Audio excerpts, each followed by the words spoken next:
My wife said on the day she won $8. $5 million. We were never meant to last. Noah.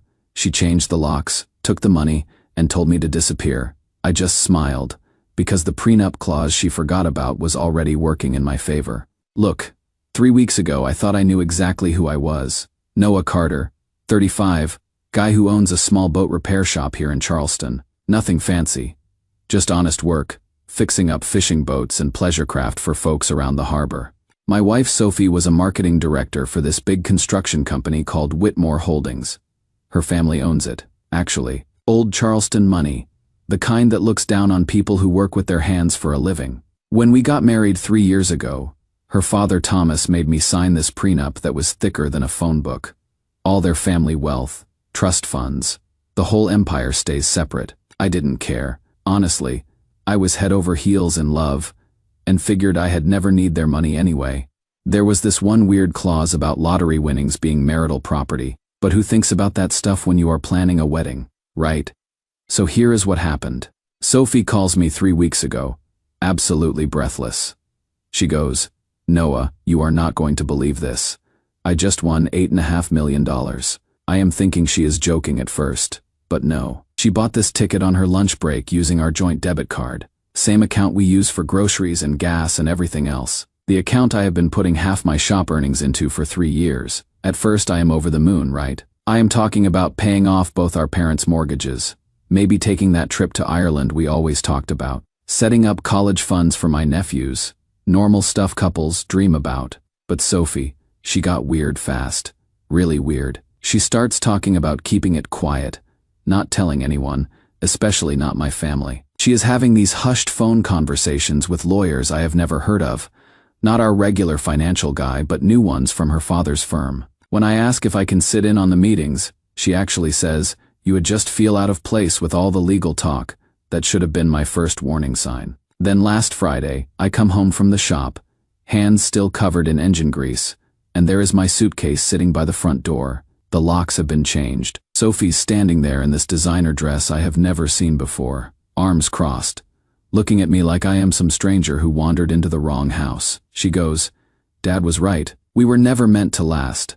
I am filing for divorce." Just like that.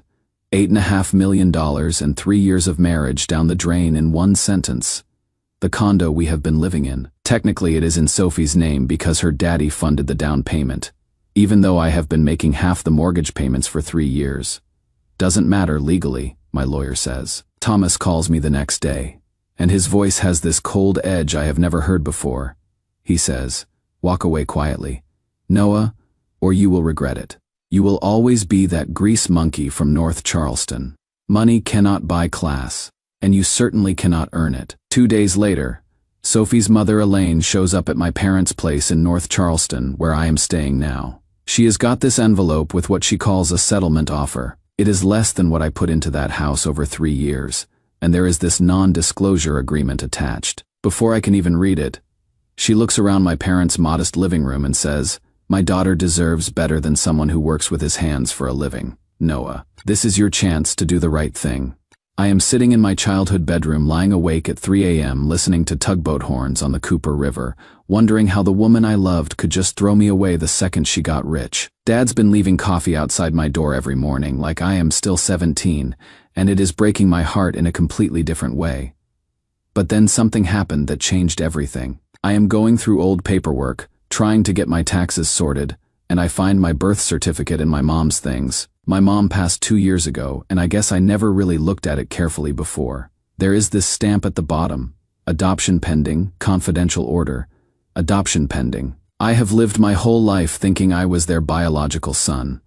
That is when things got really interesting. This woman who used to work with my mom at the county clerk's office reaches out to me after hearing about the divorce through the grapevine. Small town.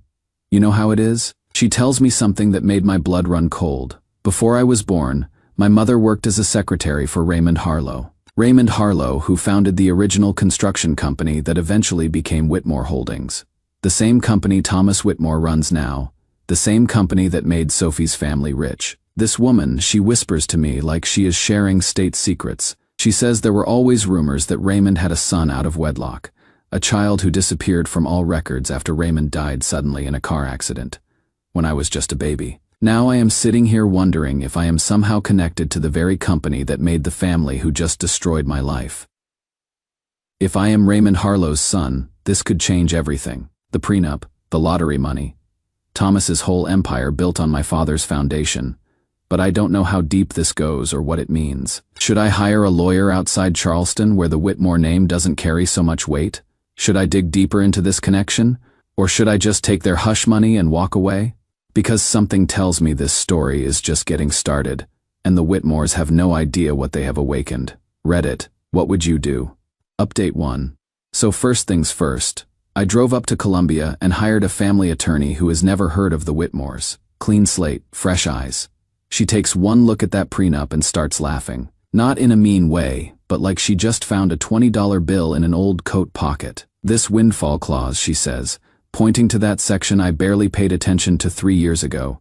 This is airtight in your favor. If Sophie bought that ticket with marital funds, and you can prove it, that lottery money is marital property regardless of whose name is on the ticket, we hired a forensic accountant. Guy goes through our bank records like a detective, tracking every transaction. The lottery ticket was purchased at 2:47 p.m. on the 15th of October using our joint Wells Fargo debit card, the same card linked to the account where I have been depositing half my shop earnings for 3 years. The same account Sophie texted me about that very morning asking, "Can you check if there is enough in our account for gas?" Got her. But here is where things get really wild. This lawyer of mine, she is thorough while we are building the lottery case. She starts digging into public records about the adoption angle. What she finds nearly knocked me off my chair. There is a dormant trust fund established in 1988 under Raymond Harlow's name. The trust is set to transfer 5% ownership of Whitmore Holdings to a biological descendant confirmed after reaching the age of 35. I turned 35 last month. 5% of a multi-million-dollar company. 5% that Thomas Whitmore has been managing for decades, probably thinking it would never activate. My lawyer gets a court order for discrete DNA testing using archived items from Raymond's estate. The results came back yesterday. 98% match. I am Raymond Harlow's son, the son of the man who built the company that Thomas Whitmore took over and renamed after himself. I am sitting in my truck outside the courthouse, holding these test results, and suddenly everything makes sense. Why Thomas always looked at me like I was something unpleasant. He stepped in. Why Elaine would make these little comments about my background. Why they were so quick to throw me away the second Sophie got money they knew. Maybe not consciously, but some part of them always knew I didn't belong in their version of Charleston society. What they didn't know was that I actually belong there more than they do. My lawyer sends a formal notice of beneficial ownership to Whitmore Holdings Board of Directors. By law, they have to acknowledge a legitimate shareholder claim. Thomas explodes. Of course, within 2 days, gossip is spreading through Charleston like wildfire. The boat mechanic who tricked Sophie is now claiming to be some kind of secret heir. But you know what I did with all that talk? I filed a motion to freeze Sophie's lottery winnings pending the property division settlement. Since the ticket was bought with marital funds, the court has to treat it as marital property until everything gets sorted out through equitable distribution. The judge approved the freeze yesterday. For the first time in a month, I slept through the night. Sophie's $8.5 million is sitting in legal limbo, and there is nothing Thomas or his fancy lawyers can do about it. The money isn't going anywhere until I get what I am legally entitled to. The boat mechanic just played chess with the king, and I am 3 moves from checkmate. More updates coming as this unfolds. This is far from over. Update 2. Some financial reporter got wind of the story and ran with it. The headline was Harlow heir emerges amid Whitmore family scandal.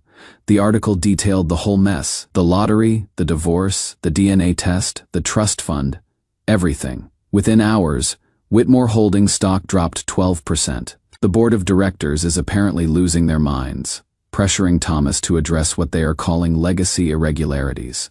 Thomas tries to fight back, of course. He coerces Sophie into signing this affidavit claiming the lottery ticket was purchased with her personal discretionary funds.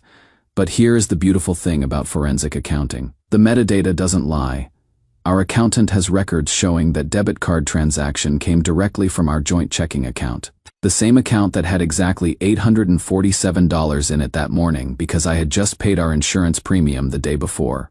Even better, Sophie's phone records show that text message she sent me at 10:23 a.m. Can you check if there is enough in our account for gas? The lottery ticket was purchased at 2:47 p.m. the same day. Caught red-handed trying to commit perjury, Elaine makes one more attempt at damage control. She shows up at my parents' house again, this time with a cashier's check and another non-disclosure agreement.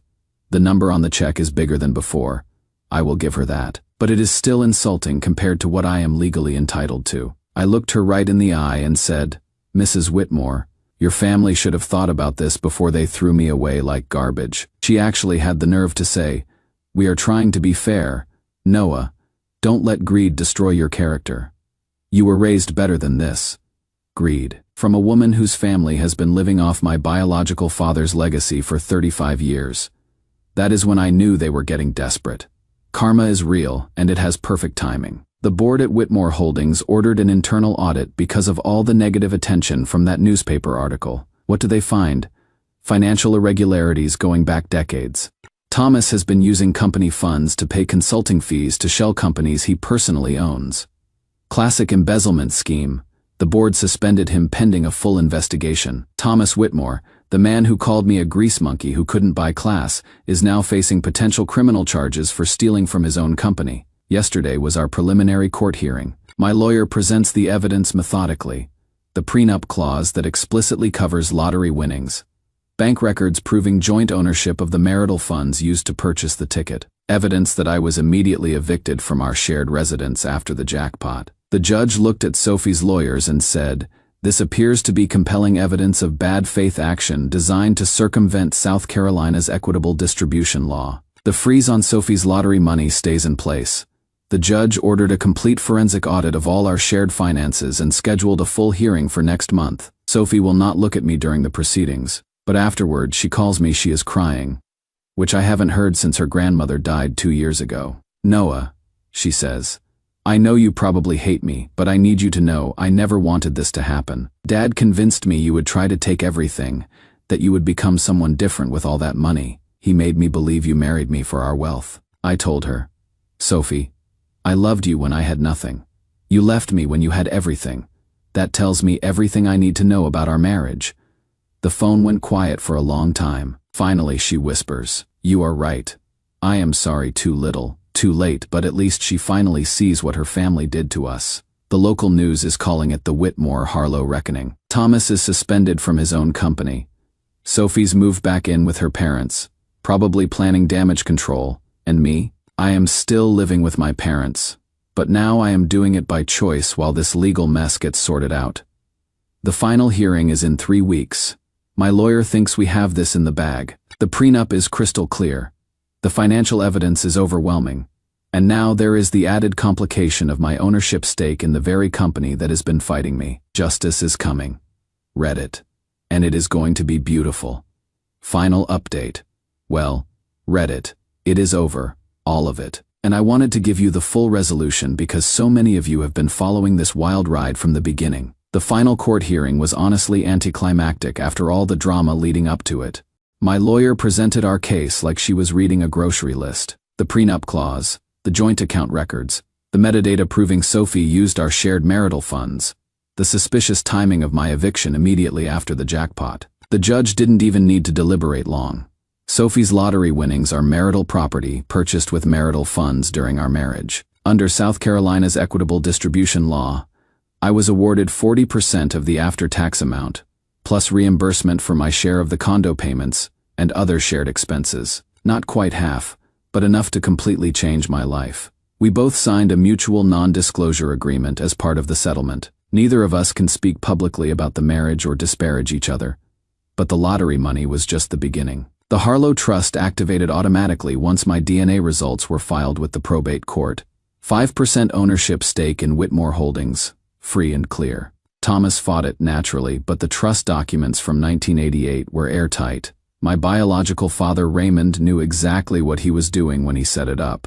Now, here's the thing that would have surprised me 3 years ago. I didn't want to sit in boardrooms or play corporate politics with people who never respected me anyway. So I sold most of my shares to a vocational education foundation that provides training for blue-collar trades, welding, electrical work, marine mechanics. The kind of skills that built this city before people like the Whitmores decided they were above honest work. I kept enough shares to ensure I get quarterly dividend checks, but I am out of their business for good. The foundation is using the ownership stake to push for better worker benefits and apprenticeship programs.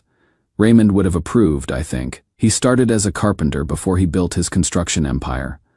As for Thomas, the internal audit found decades of financial impropriety. The board forced him into early retirement under investigation. Last I heard through Charleston's gossip network, he is facing possible criminal charges for embezzlement. Elaine disappeared from the social scene for over a year.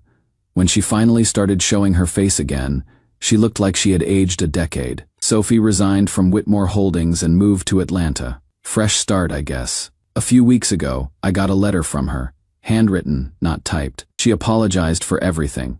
Said she was in therapy, trying to understand why she let her parents control her decisions. She ended it with, "You were always the only honest one in the room, Noah. I should have listened to you instead of them." I didn't write back. Some bridges burn completely, and that is okay. These days I am running Harlow Marine Works, expanded version of my old boat repair shop. I bought the property next door and hired 6 employees, mostly veterans and young people learning the trade. We do restoration work on classic wooden boats, the kind of craftsmanship that is becoming a lost art. The work is satisfying in a way that corporate shareholding never could be. I bought a modest house on the Ashley River, walking distance from my parents. Nothing fancy. Just a place where I can sit on the dock in the evenings and watch the sunset over the water. No mansion in the historic district, no country club membership, no debutante ball invitations. Just peace. I haven't started dating anyone yet. Trust takes time to rebuild, and I am focusing on building something real with my business and community. Maybe someday. But I am in no hurry. I have learned the difference between people who love you and people who love what you can do for them. The funny thing is, Thomas was right about one thing. Sophie and I weren't meant to last, but not for the reasons he thought. We weren't meant to last because she was willing to throw away 3 years of marriage the second money entered the picture, and I wasn't willing to be thrown away. They taught me that money equals power in their world, but my father, Raymond, the one who actually built what they inherited, he taught me something different through that trust fund. He taught me that legacy means taking care of people, not stepping on them. The Whitmores started this war when they decided I wasn't good enough for their daughter's lottery ticket. I finished it by proving I was more than good enough for my father's company. And I did it without losing who I am in the process. Sometimes the best revenge isn't revenge at all. Sometimes it is just building a better life than the people who tried to destroy you ever imagined possible. Thanks for following along, Reddit. This boat mechanic is sailing off into the sunset.